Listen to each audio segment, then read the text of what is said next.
अच्छे से नहीं ना?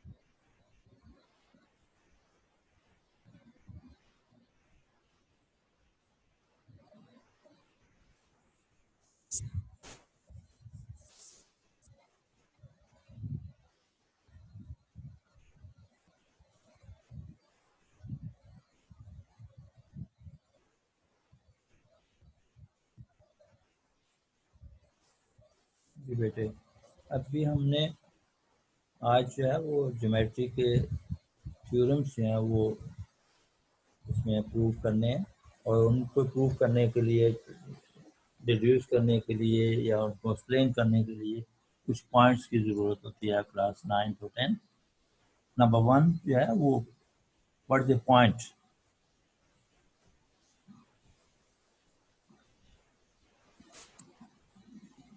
What is the point? Point, it is a simple location. Point is a simple location. Just like A is A हमने ये draw किया है और इसका ये पॉइंट है, तो ये A को रिप्रेजेंट लोकेट कर रहा है कि कहाँ किसी प्लेन में पड़ा हुआ है। उसके बाद बेटे नेक्स्ट है line. Line is the collection of points. बहुत सारे पॉइंट्स को कलेक्ट करते हुए ज्वाइन कर दें, कोलिनियर पॉइंट्स।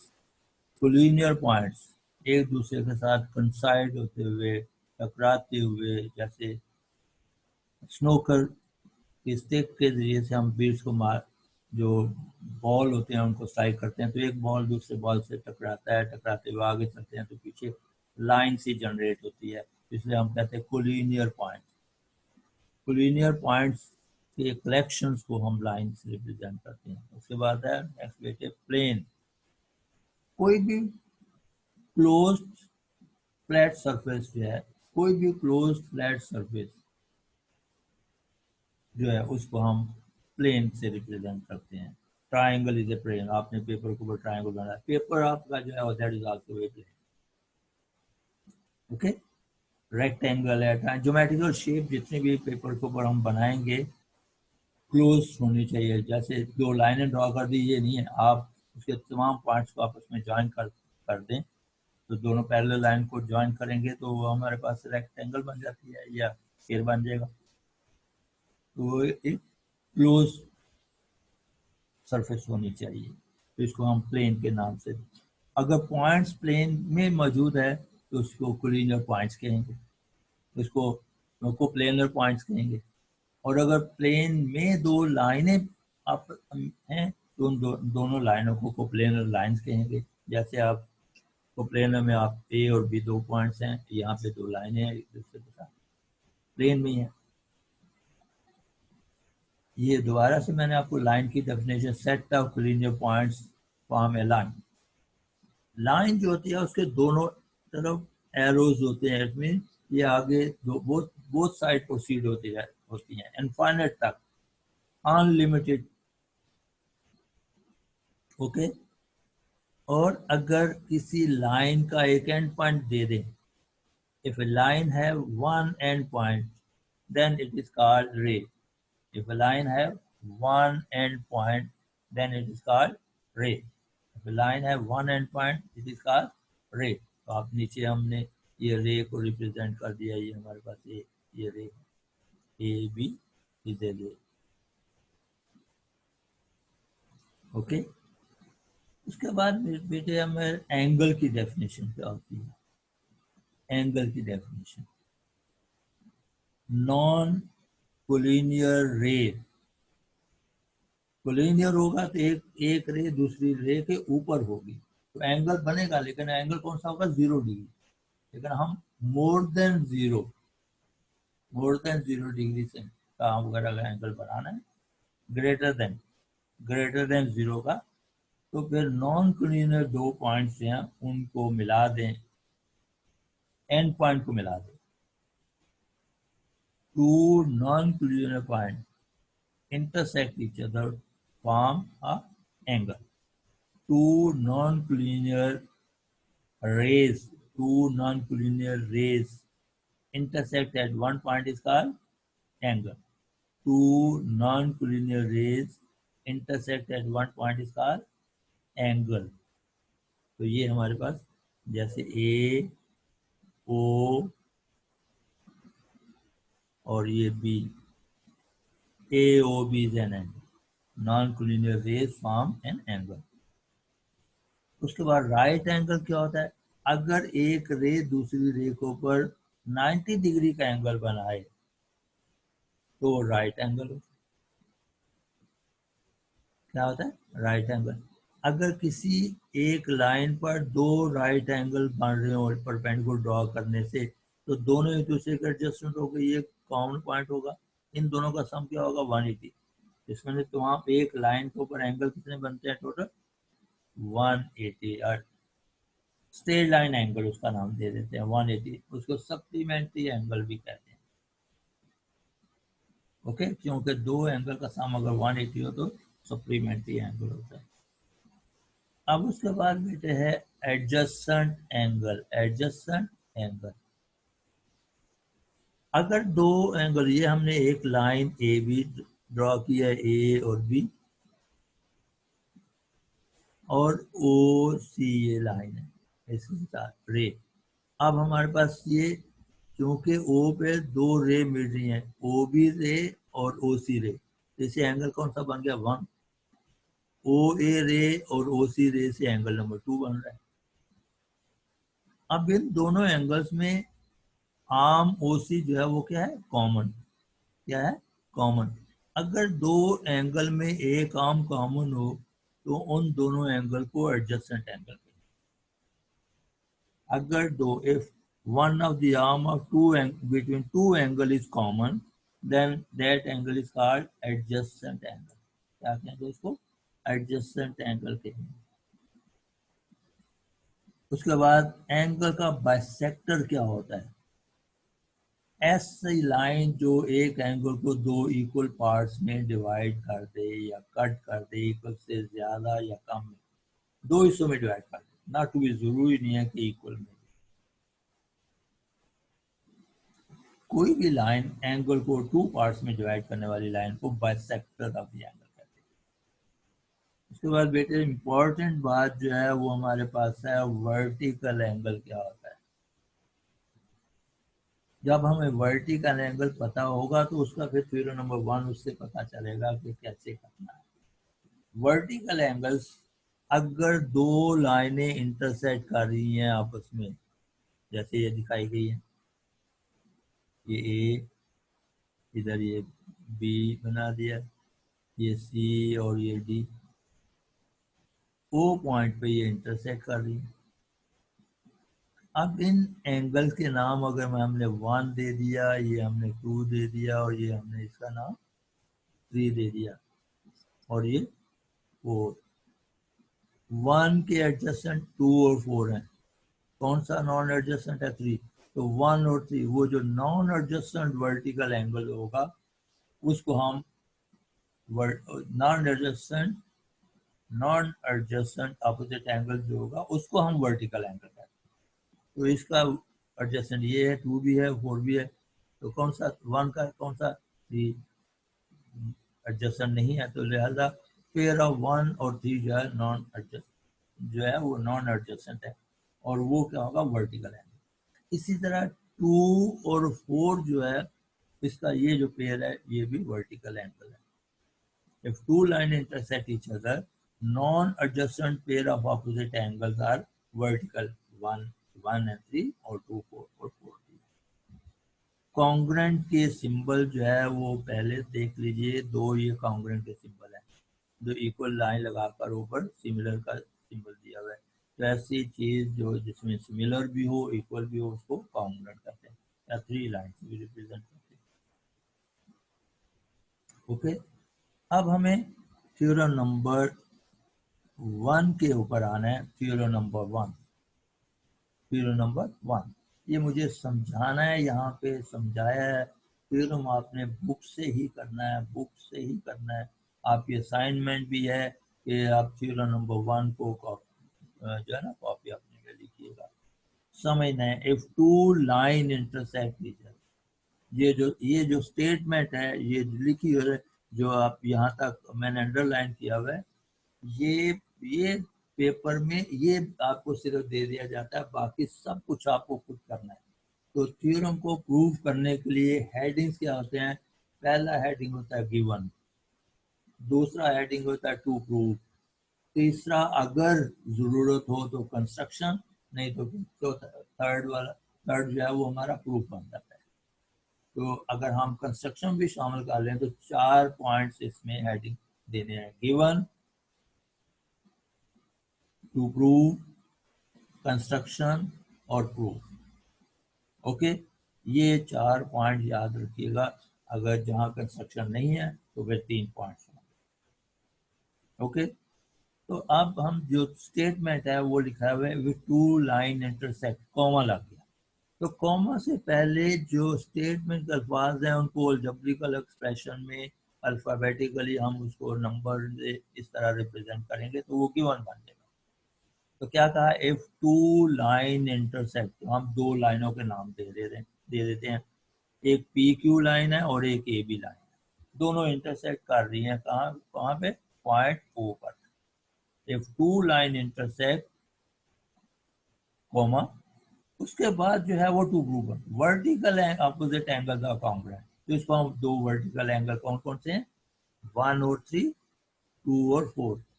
देखिए ए 3 को हम पी ओ ए भी कह सकते हैं, ए ओ पी भी कह सकते हैं। P O A, P O A angle number 3 है, या ए ओ बी, ये भी एंगल नंबर 3। एंगल नंबर 1 कौन सा होगा, Q O B, B O Q, दोनों तरीके से हम देख सकते हैं। तो गिवन में क्या होगा, टू लाइन, देखिए मैंने स्टेट हेडिंग दे दिया गिवन का, टू लाइंस कौन कौन सी, A B and P Q, क्या हो रहा है उनको, वो इंटरसेक्ट कर रहे हैं किस पॉइंट पर, ओ पॉइंट। उससे क्या हुआ, वर्टिकल एंगल कौन कौन सा बन रहा है, P angle P O B, angle P O B, angle number 2, angle number 2 क्या है, पी ओ बी या बी ओ पी। ओके, क्या है नंबर 2, किसके कॉन्ग्रुएंट करना, प्रूव करना है, ए ओ क्यू के, एट एन एंगल नंबर 4, 2 और 4 कॉन्ग्रुएंट करना है। और दूसरा नंबर पे क्या करना है हमें, 1 और 3 का। तो 3 के लिए कौन सा होगा, A O P angle number 3, और दूसरा है B O Q, B O Q angle number 1। तो 3 is equal to 1, 2 is equal to 4। ये 2 angle 2 is equal to angle 2 is congruent angle 4 है, ये एंगल 3 एंगल 1। ये दोनों बातें हमें करनी है, प्रूव करनी है। उसके बाद हमारा प्रूफ प्रूफ आता है। प्रूफ में दो बातें, दो हेडिंग देंगे, दो हिस्सों में डिवाइड कर देंगे प्लेन को। नंबर 1 स्टेटमेंट, नंबर 2 का reason. Angle P O B, angle P O B कौन सा, angle number 2, plus angle A O B, P O B angle 2 और A O B angle number 3, यानी 2 और 3 को ऐड किया तो वो 180। 180 अगर दो एंगल का सम हो तो उसको कहते हैं सप्लीमेंट पार्शियल। दो एंगल का सम 180 हो तो सप्लीमेंट पार्शियल कहते हैं। इसके साथ मेजरमेंट भी लिखा हुआ है, ये इसको एओपी सही तरह लिखना है, measurement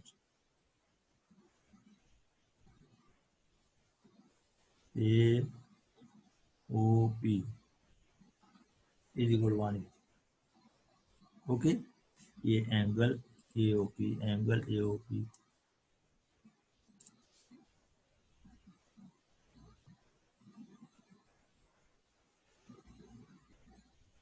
angle AOP is equal 180। Okay, तो ये angle AOP plus angle POB, angle A O P और पी ओ बी 2 और 3 है, एंगल 2 + 3।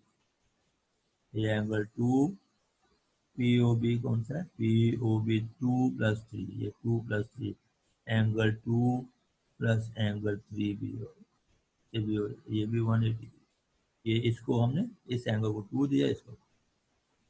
इसी तरीके से एंगल, ये इसमें angle A O P, angle A O P देखो कौन सा angle, A O P plus angle A O Q, angle A O P 3, angle number 3 है, और ये एंगल नंबर 4 है। ये भी 180 के इक्वल होगा।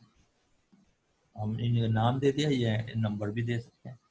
अब देखें दोनों के राइट साइड जो है वो इक्वल है, सेम है। तो इसमें एक, अगर एक दो चीज़ें एक ही चीज़ के इक्वल हो तो उस जो इक्वल है उसको ख़त्म करके इन दोनों को आपस में इक्वल कर दिया। तो हमने दोनों को लेफ़्ट साइड को लेफ़्ट साइड ऐड कर दिया, लेफ़्ट साइड को दोनों को राइट, और दोनों एक दूसरे के इक्वल करके दिया। Angle A O P plus angle P O Q is equal to angle P O B plus angle A O P.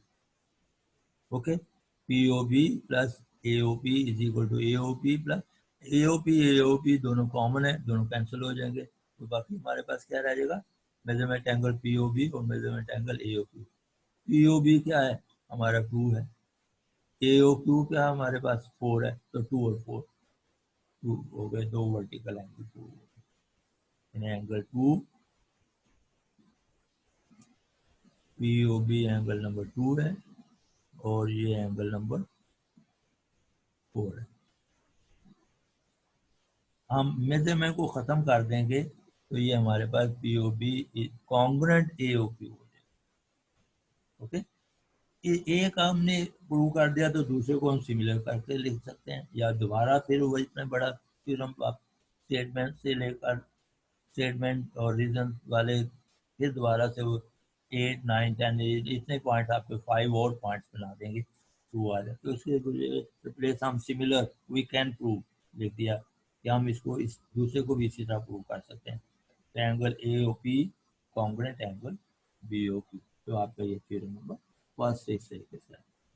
Figure पहले सबसे सबसे अहम बात जो है वो ये है कि आपने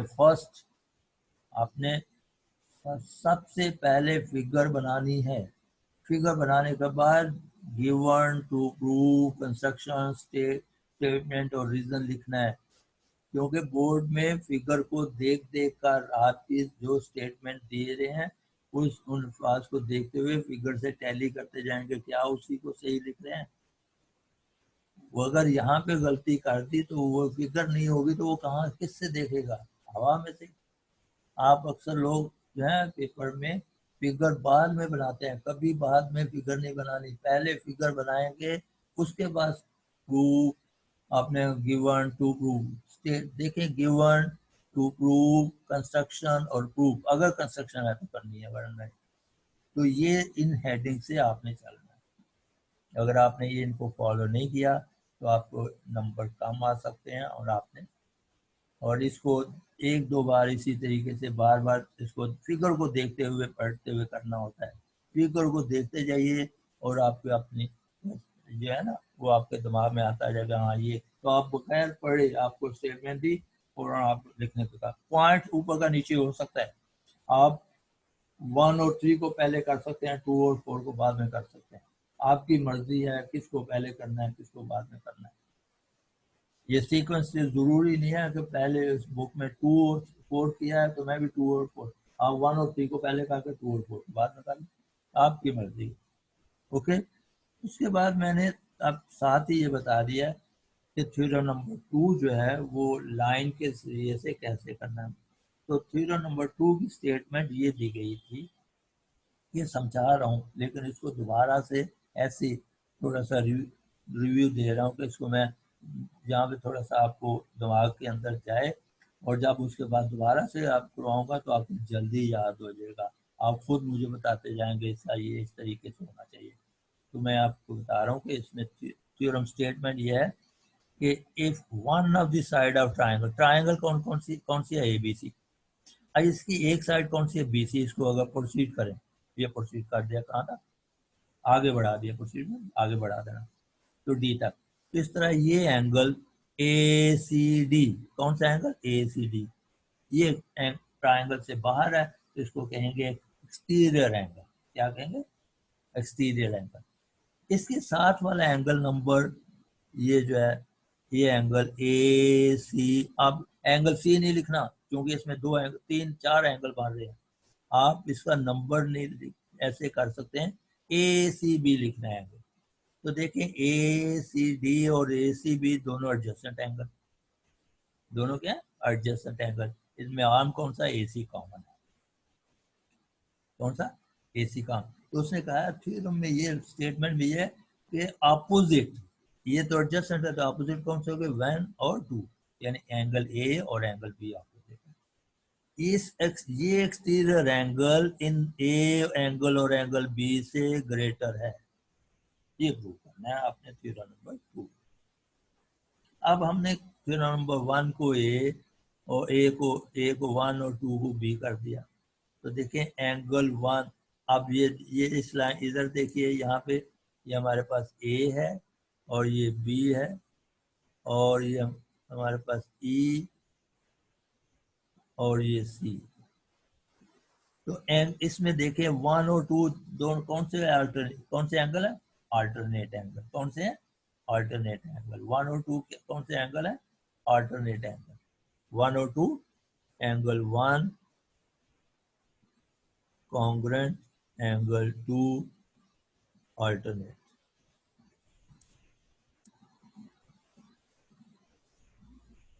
और ये ए बी ई और सी, इसको बी डी कट कर रहा है। क्या कर रहा है, बी डी कट कर रहा है, इसको बी डी कट कर रहा है। तो अगर बी डी इसको कट कर रहा है, तो ये जो एंगल 2 और 4 है, इसका नाम कौन सा है, ये ई सी और ये डी। ये D E C D 4 angle ऐसे मैंने नाम दे दिया, लेकिन एंगल ई सी डी है, एक्सटीरियर एंगल है। ये कौन सा, इस ट्रायंगल के अंदर एक्सटीरियर एंगल। ये ई सी डी दोनों, अब ये दोनों एंगल, ये बाहरी दोनों बने हुए ना, ए सी डी भी है, ई सी डी भी है। तो ये दोनों लाइन एक पैरेलल, दो पैरेलल लाइनों को एक लाइन इंटरसेक्ट कर रही है, तो एक ही साइड के दोनों एंगल जो है पैरेलल लाइन के साथ, उनको कहते हैं कॉरस्पॉन्डिंग एंगल। तो ये दोनों भी आपस में कॉन्ग्रुएंट होते हैं, ये अल्टरनेट और ये कॉरस्पॉन्ड। ओके, अब आइए 1 और इन दोनों को ऐड करेंगे, 1 + 2 = 3 + 1 + 2 को हमने एंगल ए और बी कह दिया, 3 + 4 को एंगल ए सी डी कह दिया। तो अब ए सी डी जो है वो ए से भी ग्रेटर है, बी से भी ग्रेटर है, तो ये हमने इसको हम A C D angle is greater than angle A, ये भी प्रूव हो गया। तो यानी दो, अगर जैसे 7 जो है वो किसी 3 + 4, 7 में 3 से भी ग्रेटर है, 7 4 से भी ग्रेटर है। इस तरह ए सी डी ए से भी ग्रेटर है, ए सी डी बी से भी ग्रेटर है। तो ये वहाँ पे हमने ये थ्योरम सिस्टमेटिकली फिर हम नेक्स्ट लेक्चर के ऊपर इंशाल्लाह करेंगे। ओके, तो अब हम ये आप 9th और 10th क्लास को दोनों को सेम थ्योरम ही लेकर चल रहा हूँ। 9 और 10 को दोनों को सेम थ्योरम आज मैंने कंप्लीट किया है। तो ये दोनों, ये दूसरा थ्योरम जो है वो लिखना नहीं है अभी, इसको लिख लेना है, लेकिन आपको दोबारा से समझाना है मुझे खुद स्टेट दोबारा से, क्योंकि उससे पहले उसके लिए भी आपको कुछ टिप्स देने हैं कि कैसे। ये तो मैंने यहाँ पे आप मैं बता दिया था कि आपको कर लिखते हुए भी कुछ याद हो जाएगा, कुछ यहाँ से आपको याद हो जाए, फिर दोबारा से जब आप इसको मैं लिखवाऊँ बताऊँगा तो वो दोबारा से आपको अच्छी तरह याद हो जाएगा। क्योंकि मैं उसको ये यहाँ पे बताया कि एक्सटीरियर एंगल कौन सा होता है, नॉन एडजस्टेंट एंगल कौन सा होता है, जो छोटी छोटी सात फिगरें बना बना कर बता रहा हूँ आपको। तो ये समझा रहा है, आपने अपनी बुक का थ्योरम लिखना है, लिखना है तो इस तरीके से मैं आपको जैसे मैंने ये बताया इसको लिख कर बताऊंगा कि कैसे लिखना है। एक सिस्टम से दूंगा, यहाँ पे पेस्ट भी करूंगा और वो ये थ्योरम बना लिख कर, तो आप ये थ्योरम जो है ना इस तरह कर सकते हैं।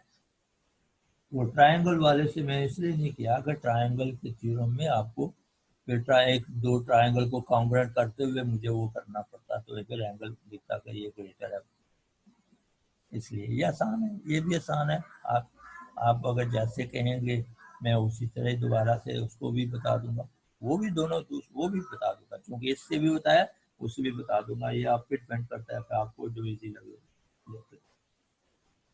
ठीक है, तो बेटे अब हम इंशाल्लाह अगले लेक्चर में मिलेंगे।